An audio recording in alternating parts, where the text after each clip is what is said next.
జగిత్యాలలో ఎస్పీ అశోక్ కుమార్ సమక్షంలో అరెస్ట్ అయిన ఫోటోగ్రాఫర్ కస్తూరి రాకేష్ కుమార్ను విలేకరుల సమావేశంలో చూపించి వివరాలు వెల్లడించారు. కోడిన్యాల గ్రామానికి చెందిన సింగిరెడ్డి, తిరుపతిరెడ్డి, వీరబత్తిని రాజులతో కలిసి రాకేష్ కుమార్ ప్రజలను ఆకర్షించేలా ఆన్లైన్ యాప్ రూపొందించి భారీ మోసానికి పాల్పడ్డాడని ఎస్పీ తెలిపారు. జిల్లా కాంగ్రెస్ కార్యాలయంలో మహిళా కాంగ్రెస్ జిల్లా అధ్యక్షురాలు సత్యప్రసన్నారెడ్డి అధ్యక్షతన సమీక్ష సమావేశం నిర్వహించారు. సమావేశంలో ఓటు చోరీపై సంతకాల సేకరణతో పాటు గ్రామస్థాయి నుంచి పార్టీని బలోపేతం చేయాలని కోరారు. కోరుట్ల ప్రభుత్వ ఏరియా ఆసుపత్రిలో సౌకర్యాలు కల్పించుట గురించి ఎంఐఎం పార్టీ ఆధ్వర్యంలో రాస్తారోకో ధర్నా.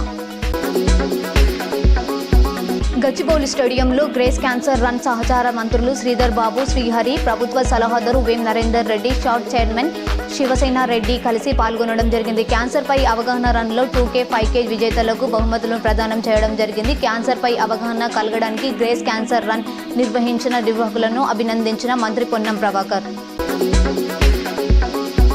కరీంనగర్లోని సీక్వాడి ప్రాంతంలో ట్రాఫిక్ పోలీసులు వాహనాల తనిఖీ చేపట్టగా భారీ సంఖ్యలో ఉల్లంఘనకు పాల్పడ్డ హీరో యూనికార్న్ మోటార్ సైకిల్ పట్టుబడింది. ఏకంగా 277 చలాన్లు పెండింగ్లో ఉండగా జరిమానా బకాయి 79,845 రూపాయలు ఉన్నట్లు ట్రాఫిక్ ఏసీపీ యాదగిరి స్వామి తెలిపారు. బైక్ను సీజ్ చేసి స్టేషన్కు తరలించారు.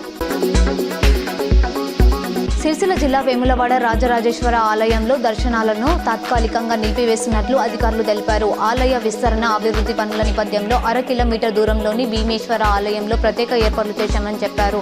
అర్జిత సేవలు, అభిషేకాలు, కోడెమొక్కులు, అన్నపూజ, నిత్య కళ్యాణం, చండీ హోమం అక్కడే నిర్వహిస్తున్నామన్నారు. రాజరాజేశ్వర ఆలయంలో స్వామివారికి కేవలం ఏకాంత సేవలు జరుపుతామని వివరించారు.